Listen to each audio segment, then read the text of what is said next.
Hey everybody, this is Kyle, aka Vulcan Wolverine, and I have with me Bryan Tew. We're gonna have a conversation today about a couple of things, and I think we should just get started. Go ahead, Bryan.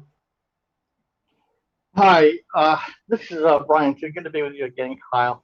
We're going to try to pick up where we left off in our last interview, where we discussed basically a few things regarding the technology and that procession that everybody thought was so crazy. And when in fact, if they understood anything about Swiss culture and the Gothard past, they would have known that that was a play off of the Devil's Bridge. Remember the Illuminati, the so-called elite, they love to broadcast their plans. They love symbolism. They love and it's they're not mostly not Satanists at all. Most of them are just Luciferian. They participate in Satanism and satanic ritual abuse and all that entails, but mostly they're just Luciferians. And Um, Bryan, can I tell you something? I saw, the Michelangelo God and Adam, where God is reaching towards Adam. Well, the yeah, part with God is in the shape of a brain. It's actually lines up with the shape of a brain. in So, the video you're talking in the procession in that procession.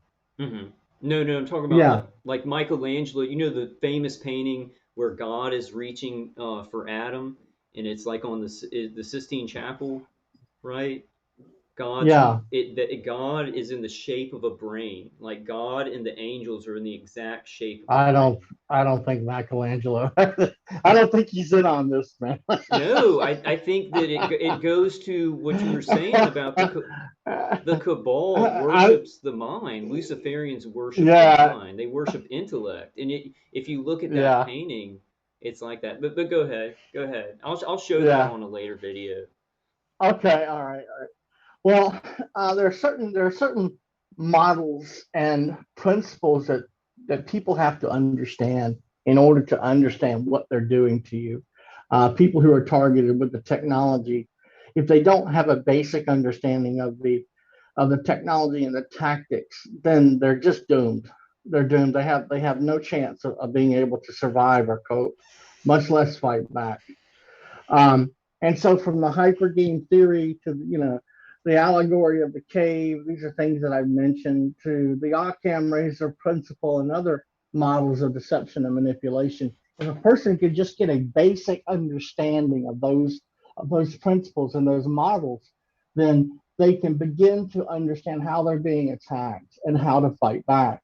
Hmm. Because a large part of what they do, I mean, a very large part of what they do is just discrediting the victim, which they're able to do because those tactics and the technology itself that they use against the victim are modeled and applied in such a way as to range from the plausible to the absurd.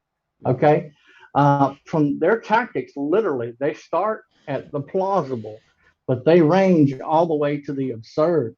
I've had them place a pair of purple panties in my luggage, okay, that was lost for 2 weeks, and I had to wait 2 weeks for in California. And when it showed up, there was a pair of panties with the word "fabulous" on the back of it.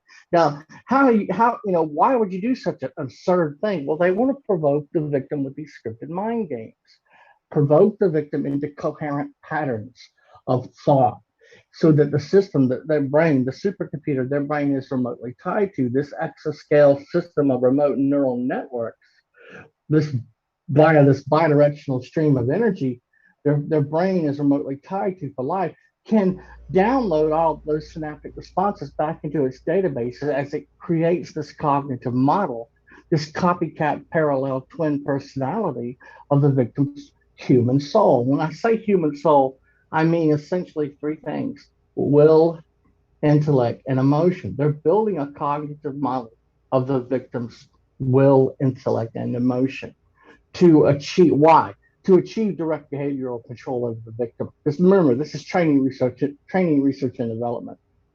Can I ask you a Okay, question so about the training and research and development? on so Uh-huh. many people. Like they're mapping so many people's brains, and it's like it's going into this big, the supercomputers. Like aside from teaching the AI how to think more like a human brain, what else are they trying to do? Mapping so many brains like that. Well, Yeah. essentially, they're trying. It's based on three things: neuroscience, psychology, and what's called satanic ritual abuse. So, a large part of what they're doing is the training, research, and development. But and that entails three things: censorship, memory management, and direct behavioral control. So, if you ask what it is they're trying to do, well, what else are they doing? Let me just give you everything that they're doing, Okay. okay, and sum it up in three categories, because censorship, memory management, and direct behavioral control is everything they're doing to their victims, no matter who's targeted, no matter what program they placed you in. And targeted individuals are placed in multiple programs. There's never just one program. So Right. you'll go from beta programming to omega programming. Okay, um, so what they're doing is essentially three things to every single targeted individual, and that is censorship, memory management, and direct behavioral control. Censorship, therefore, is just the ability of the supercomputer or the hive mind teams, okay, if they when they manually inject. Most of the torture and the terror it's all run by supercomputers, but what they're doing with censorship is that basically they're censoring the activities of the victim. That's why it's called censorship. They're censoring the daily actions, the daily activities of the victim to prevent the victim from engaging in daily actions and daily activities which interfere with their technology. Okay. So for Hmm. example, if you start listening to pleasing music, well, they need to stop that. Okay. They need to censor that. It breaks brain entrainment with the system. If you start listening to Christian music, which is pleasing in nature, it not only breaks brain entrainment with a supercomputer, it also begins to depattern or deconstruct the neuroprogramming. Because remember, they're trying to reformat your brain, rewire your memory and thought process. And then thirdly, the direct behavioral control is the end result of that cognitive model being completed, at which point I skipped one. I'm sorry. And memory management is the second thing they're doing. So get a hold of censorship. Get a hold of that. They're going to use trauma. They're going to use disruptions and chaos. They're going to use drowsiness, dizziness, et cetera. All of these things to censor your activities. Now, it's not just your behavior they're trying to censor. Okay, it's also your thoughts. So censorship is a very big category. Okay, so they want to censor your memory and thought process. They want to prevent you from thinking upon things that interfere with the narrative of their technology. So, for example, if you begin to think of something, they'll just hit you. The system will target you with a pulse of energy, and it'll clear the neural pathways. Okay, that's censorship. It's called electronic dissolution of memory, and there are other names for it. EDM. Um, and so they're censoring not just your behavior, okay, which can interfere with their technology, like outdoor activities, which dampen the neural link between the victim's brain and the supercomputer, dancing and singing, reading a book. All of these external activities dampen or disrupt their technology. And they need to stop or minimize that. And the way they do that is through censorship. So the first thing you're doing to every single victim, no matter what program you're involved in, is censorship. They're going to censor your daily activities and your daily actions. They're going to censor your memory and thought So that they can replace them, so that they can put in what okay, they to want to. erase. Yeah. Right. They're going to use pain and trauma, drowsiness, etc., to erase memory. They're going to use pain and trauma, drowsiness, dizziness, etc., to disrupt memory, meaning to disrupt your continuity of thought, etc. It just goes on and on. That's called censorship. And Right. it's essentially two things. It's censoring behavior, censoring memory, it's censoring your thoughts and emotions. Okay.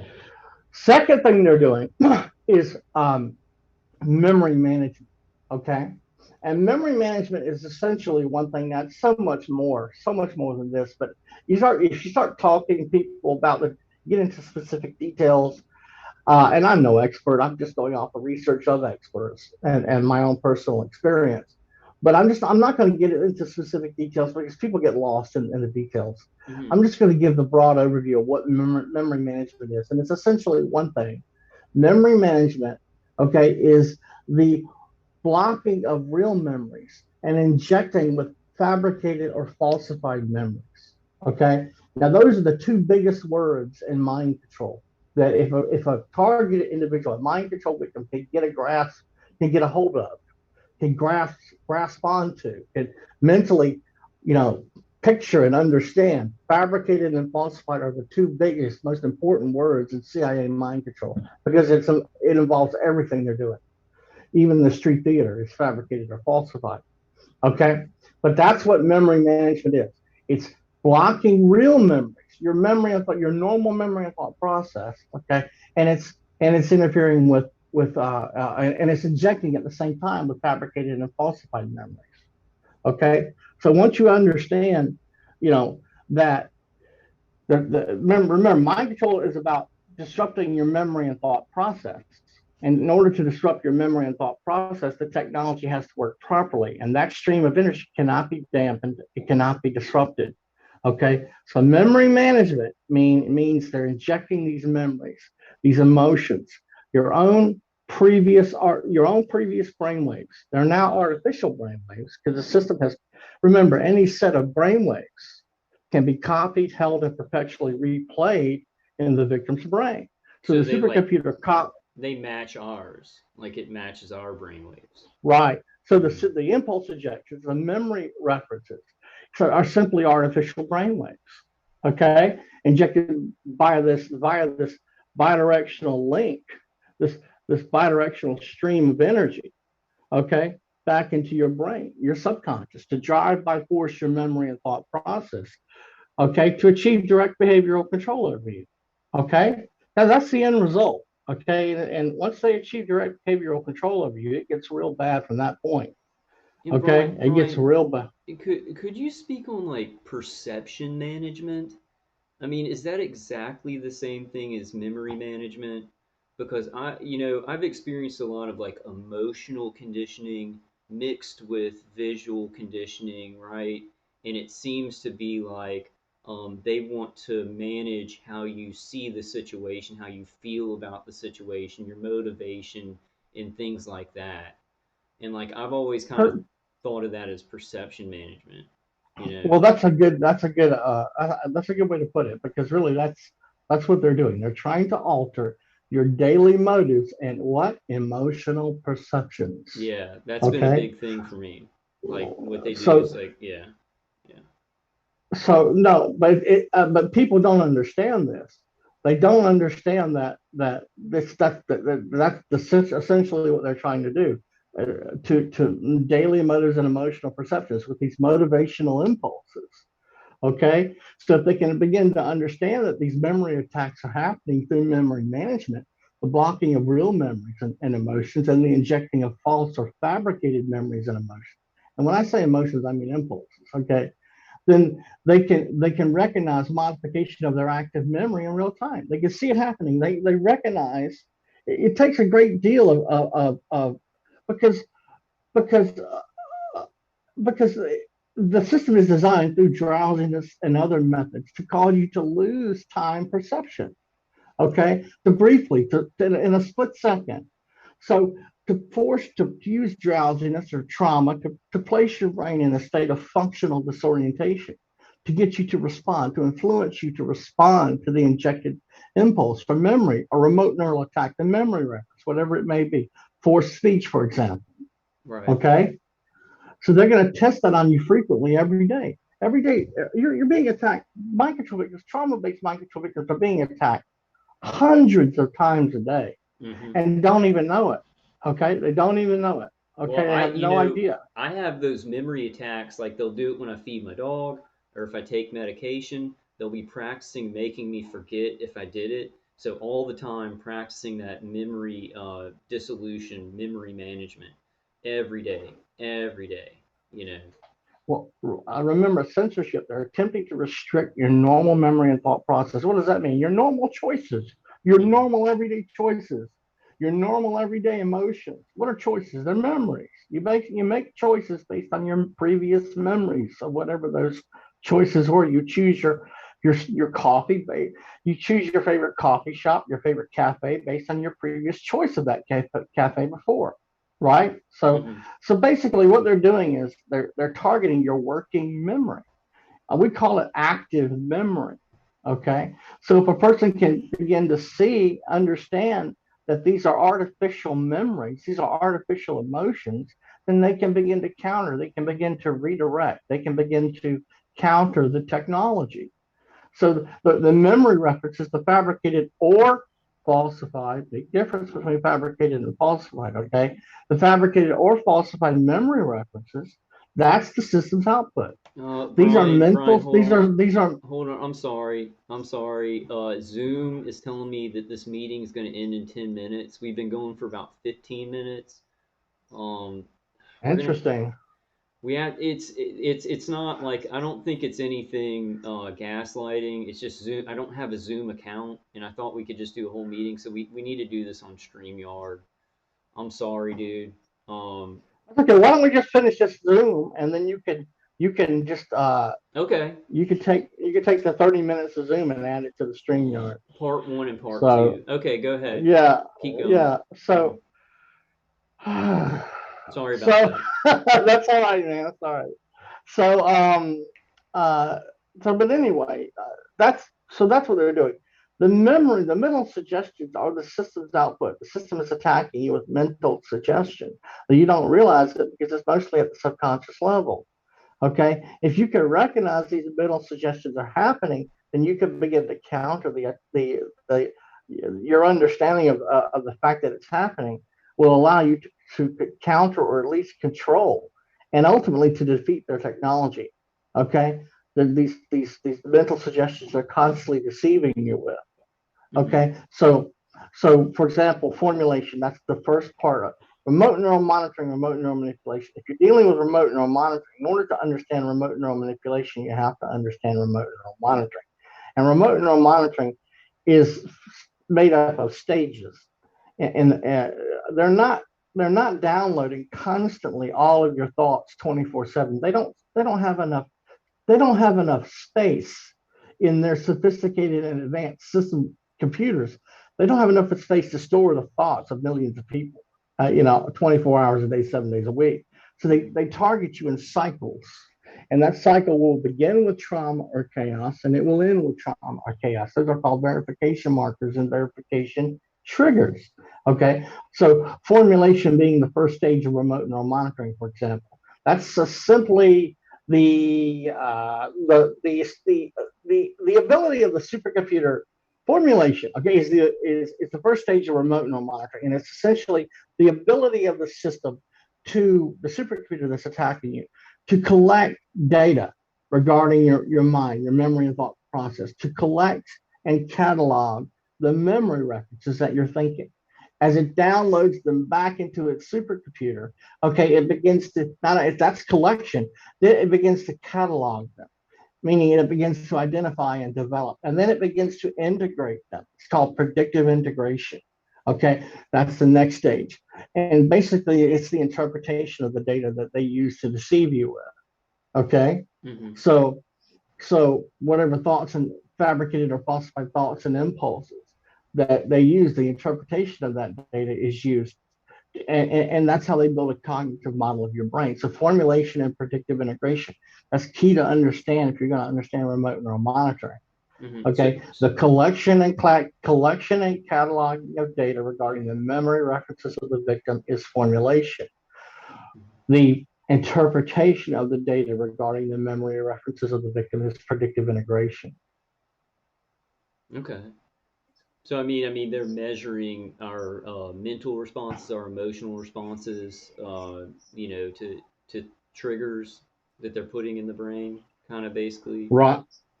Well, the triggers that won't be memory references or emotion or motivational impulses. The triggers will be uh, visual, verbal sequences. Okay, so Hmm. there's a big difference. They'll use, for example, textual. They'll use uh, signs, symbols, colors, etc. One-lighted cars, whatever they can to capture your attention. Whatever they think you will respond to is what they will use against you. Okay, so that's key. That's absolutely key to grab hold of, because people don't. If people they often say that I'm being mind controlled. No, you're not. You're not being constantly mind controlled. You're being constantly monitored. You're not being constantly mind controlled. Mind control happens at specific intervals. Mm-hmm. Okay, so the system is designed to capture whatever you're thinking. Any set of brainwaves can be remotely captured, held by the supercomputer, and then perpetually replayed in your brain. So it's called thought-triggered attacks. So as you think of something, the system captures that memory, that set of brainwaves, which it's already verified. Okay, he's thinking about peanut butter or whatever. Okay, Mm-hmm. and then the system begins to inject with these mental suggestions: peanut butter brittle, peanut butter candy, peanut butter ice cream. You didn't think of any of those things. You just thought of peanut butter. Okay, peanut butter and jelly sandwich, peanut butter this, and so these are called thought triggered attacks. Now they don't care anything about peanut butter. They care about what they care about is their technology. Okay, but these are called thought triggered attacks, and whatever you're thinking about, the system captures that set of brainwaves, that set of thoughts, that set of emotions. Okay, and then it injects immediately at speed of light. Energy travels at speed of light with these mental suggestions, these thought triggered attacks. Why? To deceive and manipulate you. You understand? Mm-hmm. Mm-hmm. Now, in addition to that, it uses trauma to achieve its objectives. Anything which lowers a person's energy level or vitality, makes you drowsy, makes you disoriented. That makes you more susceptible to their technology. Remember last week we talked about, their technology works best at theta state, 4 to 7 hertz theta state, where the Right. person is super relaxed or super drowsy. That's what I mean when I say anything which lowers your energy level or your vitality makes you more susceptible to their technology. Okay, so that's what they're going to do. They're basically, the system is designed just to keep constantly provoking you, to keep probing you for responses, to keep injecting over and over again. And that's one of the fatal flaws of their technology. One of the fatal flaws of their technology is the fact that it relies on repetitive reinforcement. It relies on patterns. Mm-hmm. Okay, it relies on patterns. One response is not enough. They need multiple patterns of responses from you in order to determine coherent patterns of thought. But the So way so that I they see need. that, Brian, is the brain is like always thinking. So it's like we can't stop thinking, and it's gonna have like our thinking is gonna be in patterns, all the time. No matter if our actions have patterns to them, our thoughts, are always gonna have patterns to them. Well, Do you think yes and so? no. Yes and no. But let me Okay. explain. It doesn't matter what you're thinking or what you're doing. Listen, it cannot be chaotic and random. You can respond all day to chaotic and random patterns and events that happen in your life. Mm-hmm. That doesn't help their technology one bit because they can't verify it. In order for them to be able to verify your memory and thought process so that they can download those thoughts and emotions, those brainwaves, and integrate them back into R&M data as they build this cognitive model, in order for that to happen, they have to be able to verify those responses are consistent. Mm-hmm. Before anything else happens, they've got to verify they're consistent. And the only way they can verify they're consistent is to have you respond to their specific impulse injections. In other words, you have to speak or say something, engage in some type of verbalization or related action to whatever mental suggestion they hit you with. Okay, you have to respond to their organized thought, their their situational scenarios, their conversational scenarios. If the situation and conversation going on around you is random and chaotic and they're not plugged into it, they cannot verify those responses. Doesn't matter how whether they believe that their responses are consistent or not, they have to verify them. They It's a have to supercomputer. verify them in real time, not just the remote attackers verifying your emotions and how you're reacting, and they have to verify it physically with gang stalkers like that with surveillance. Right, exactly. Well, not just with organized stalkers and cyber stalking, which I mean, I see this going on so much on these target individual channels. They're just being run over with chatterbots. They think they're talking to real people. It's just unbelievable. Hmm. Okay, but that's necessary for their technology to work properly. You have to respond. Listen, if they can't get you to respond, their technology fails. It's simple as that. I mean, it doesn't just disrupt their technology. The technology will fail without your response to their specific stimuli, whatever it may be, conversational